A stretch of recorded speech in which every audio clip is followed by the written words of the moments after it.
साईं मुंहिंजा प्रवाह में यादुनि जे सफ़र में शामिलु कंदासीं हिकिड़ो अदबी ख़त।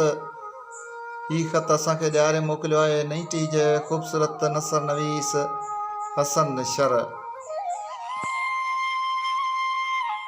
हीउ ख़त लिखी मां तोखे पंहिंजे दिलि जे गहराइनि मां पंहिंजे अहसासनि ऐं जज़्बनि जो इज़हार करणु थो चाहियां। तूं मुंहिंजी ज़िंदगी जो सभ खां हसीन लम्हो आहीं।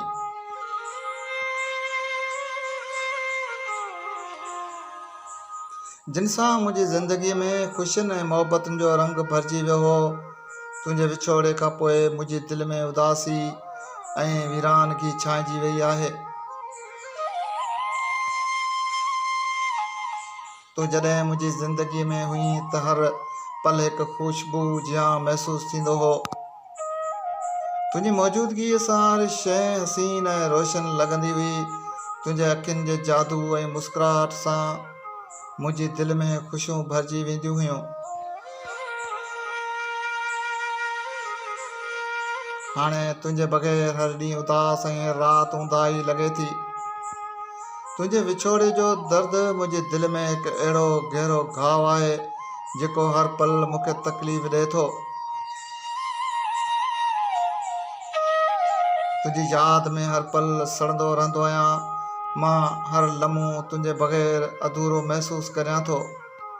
मुंहिंजी दिलि में सिर्फ़ु हिकु ई ख़्वाहिश आहे त तूं मूं वटि वापसि अची वञे ऐं मुंहिंजी ज़िंदगीअ खे ॿीहर सहेड़ी।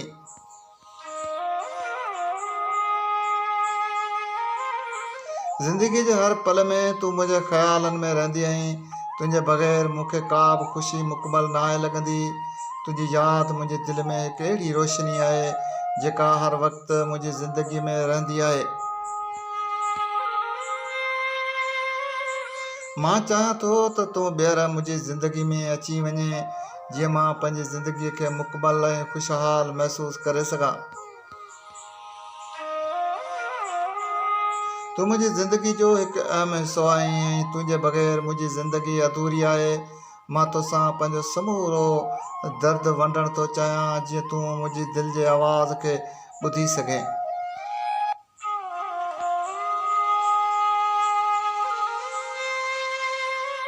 तूं जिथे बि आहीं मुंहिंजी मुहबत सदाईं तुंहिंजे साथ में आहे।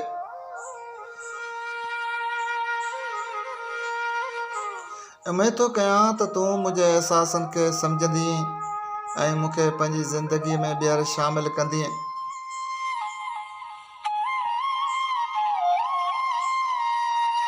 हा, तुंहिंजे बग़ैर मुंहिंजी ज़िंदगी उदास ऐं बेरंग आहे।